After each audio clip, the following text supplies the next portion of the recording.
In this video, we will show you how to fit the timber base rails to your polytunnel.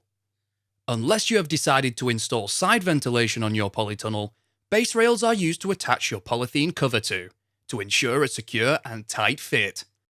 Here are the parts you'll need. Timber base rails are 47mm by 75mm, commonly known as 3x2, and supplied in lengths of 1.8 metre and 3.2 metres long. Base rails fixed to the outside of the framework. They are attached to the framework using intermediate clamps and corner clamps.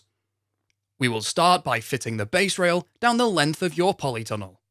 If your polytunnel has a slope across the width, then we suggest fitting the rail on the side that is highest first. Your foundations will have been positioned at a consistent height, and consequently, the swage joint can act as an indicator for the position of the rail. Set the base of the rail in line with the joint on the foundation. Fit a corner clamp to the corner hoop. To assemble, place the U-bolt around the corner hoop with the threads pointing to the inside of the polytunnel. Place the tube pressing, then corner clamp onto the threads, ensuring the corner clamp wings run parallel to the width and length of the polytunnel and loosely secure in place.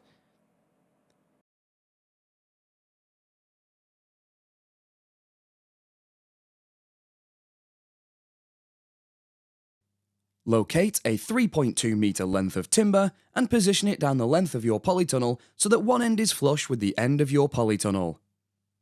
Ensure the wing of the corner clamp is in the centre of the timber, and that the timber is on the outside of the corner clamp wing, and make a mark on the timber through the corner clamp wing. Drill a hole through the timber on this mark using a 9mm timber drill bit. Push a bolt through the timber and corner clamp, ensuring the thread is on the inside of the polytunnel, and secure it in place with a nut.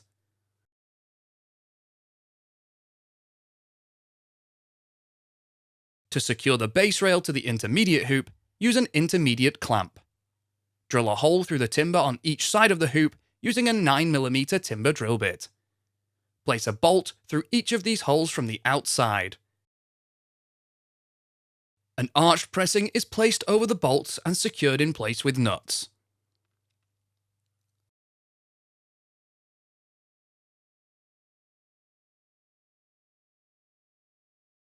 To add another section, you will need to join another piece of base rail to the one you have just fitted. To join the pieces of base rail, you will be required to fit a nail plate to each side of the joint. Position a nail plate equally across the joint and secure in place using square twisted nails. Work down the length of your polytunnel, joining sections of 3.2 metre long base rail and securing them to the hoops using clamps, finishing with a 1.8 metre length if required. The base rail will exceed the length of your polytunnel and will be cut off later.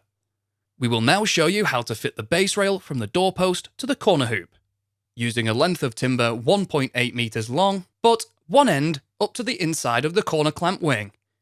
Make a mark through the hole and another mark where you are required to cut the piece, in line with the doorpost. Drill a hole and cut the timber and then reposition the base rail. Secure it to the corner clamp using a washer and nut.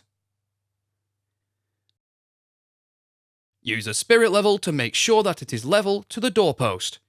If your site is sloped, you may be required to dig out a little earth to accommodate this.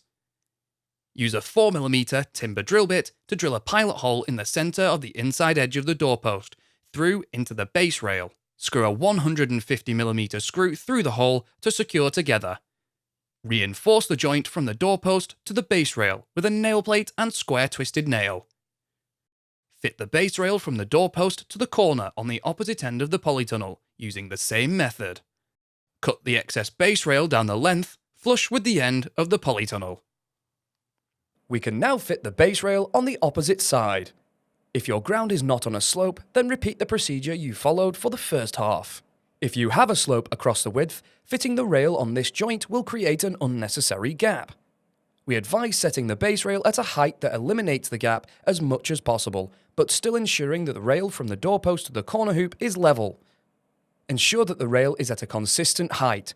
A string line will be handy here.